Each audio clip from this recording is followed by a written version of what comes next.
Hello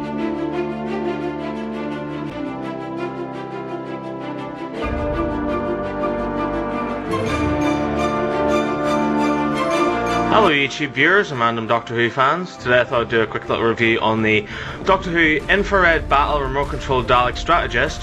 Here it is in front of me. This is the box, so I'll talk about that first. Up here at the top we've got Infrared Battle Action. Use 2 Daleks to battle against each other in infrared combat. Features infrared battle capability, flashing lights and speech, motorized Dalek movement, and posable gun and arm, which is fair enough. This is 40 megahertz, it's for 5 years and up, and little BBC logo there and the little Doctor Who emblem across the side here. On this side we've got more of the same, just the Dalek in a different pose. Around at the back we've got some of the speech that the Dalek says: Dalek unit damaged and exterminate, of course, from the other red Dalek. Same kind of information here: infrared battle radio controlled strategist. And then just some information on the Daleks there.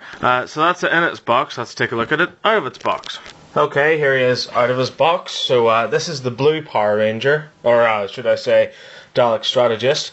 I'm not too fond of the new design of the Daleks. It kind of looks like a little kid's went to work on a plastic Dalek with a hairdryer for too long, and it's kind of melted the back of it down a little bit, as you can see there. Of course, at the top here we've got his little eye stalk, which is detailed incredibly well. It's got its little points around the edges there, and that new kind of Dalek eye, I don't know if you can see there, but that's kind of detailed incredibly well, as his little shafts, little slots in the shaft here of his head. Around the back we've got his little spine, which makes him look like he's been in an accident or something, and that's kind of detailed well, little vents around the back, as is the Dalek bumps around the side.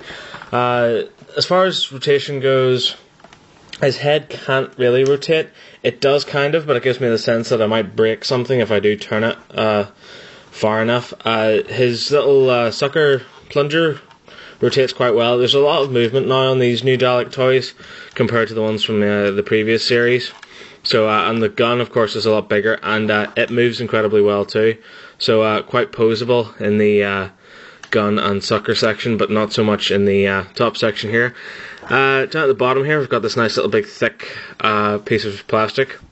It's kind of like bumper here, and underneath we've got a little ball bearing at the front. We've got our little reset button, an on-off switch, the battery compartment, and 2 nice big wheels at the back.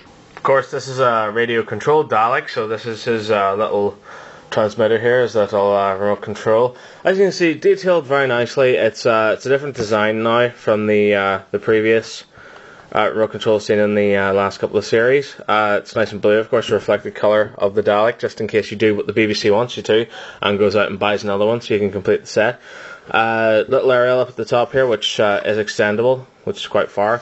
A little button at the top here, which is a little reset button, and down here you've got the little button for making them talk.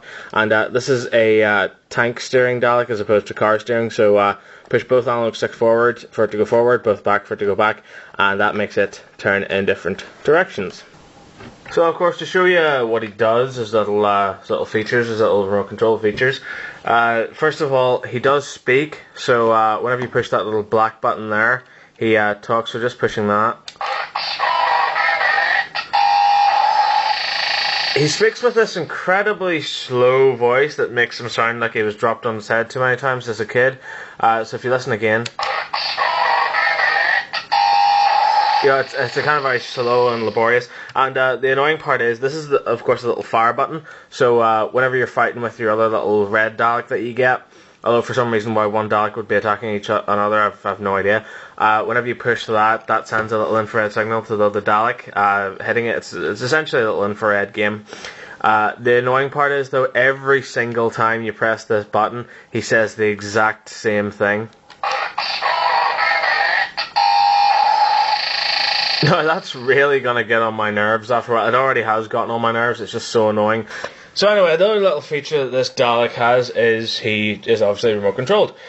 So just taking you through the basics here. This is forward, this is back, this is spin. That's the little thing I find annoying as well. Anytime he moves, he'll come out with a random saying. So it's not like you can just control him and move him about.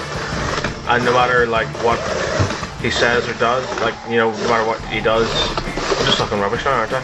No matter what you do, he will talk eventually, see?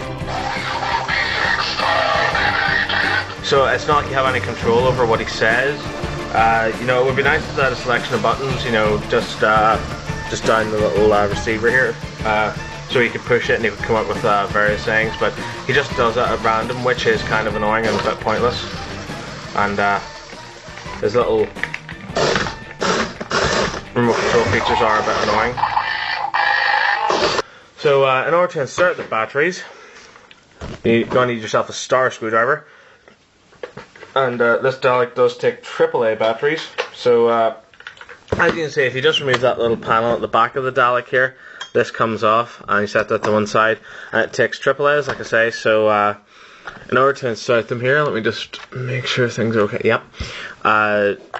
Put them in here. So the Dalek takes 3, and the transmitter, little remote control, takes 3 as well. So once you have those in place, it is kind of difficult because, as you can see with the little hatch here, there are little springs attached. So you kind of have to wiggle it into place here and pop that on, and then screw it back into place. The hard part with the remote control is the actual adding of the aerial. So it was kind of difficult for me to get this too, but you do pull out the aerial, so fully extend it first, and pop it into this little hole here, push down nice and tight and screw it in this direction until you can't screw anymore. And as you can see, it should now be completely attached and ready to use.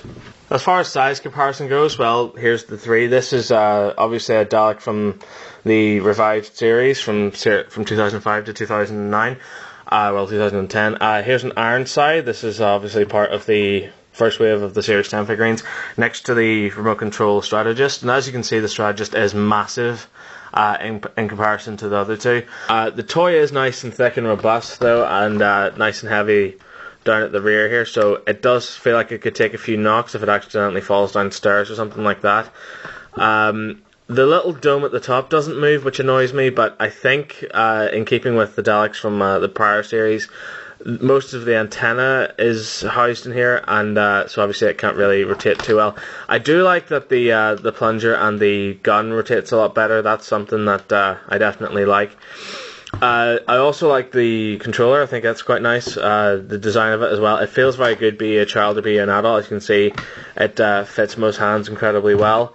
Things I don't like about it, well, the sound really is quite annoying, and especially for this Dalek too. I don't know if it's different for the red Dalek, which is the one I initially wanted. It also doesn't stand up too well, the little controller. I don't know if it's different with the red Dalek, if the red Dalek has a different intonation, which it probably does. But for the blue one, like the Strategist, it just sounds so low and slow, and it almost sounds like there's something wrong with the Dalek. Every time you press the fire button, you're going to hear the same noise. You're going to hear exterminate followed by the little gun noise, which is annoying too. Like, I wish they'd given us more of a choice there and more of a variety of death threats apart from just exterminate. And I know that's what they say in the show, but come on, this is a toy. It's for fun. There is, however, one major problem I have with this Dalek toy. Now, if there's one thing I hate, it's false advertising. So let's take a wee look at the box. Flashing lights and speech. All I've heard so far is speech. Let me see. No, I don't see any lights there, do you? The cons outweigh the pros, unfortunately, in this case, because, yeah, I thought it would have been nice if the little eye stalks had little earpieces had lit up, but, you know, it doesn't do that, even though it says it does. The instructions are about as useless as a cat in a washing machine. I don't know if this is a good buy or not. Maybe. It's not really something that I would play with. It's something I would have on display, and if you're going to get one that's on display, there's going to be a lot of wasted space that you're going to have to put the where you're going to have to put the remote control, so that's kind of annoying too. So thanks very much for watching my review. I hope you enjoyed it. If you did, there's countless more Doctor Who reviews on YouTube. There's also plenty of Robot Wars, Ghostbusters, and Back to the Future reviews as well, and Toy Story. So take a look out for those. And if you liked my review, please feel free to subscribe and add me as a friend. Thank you for watching. Bye bye.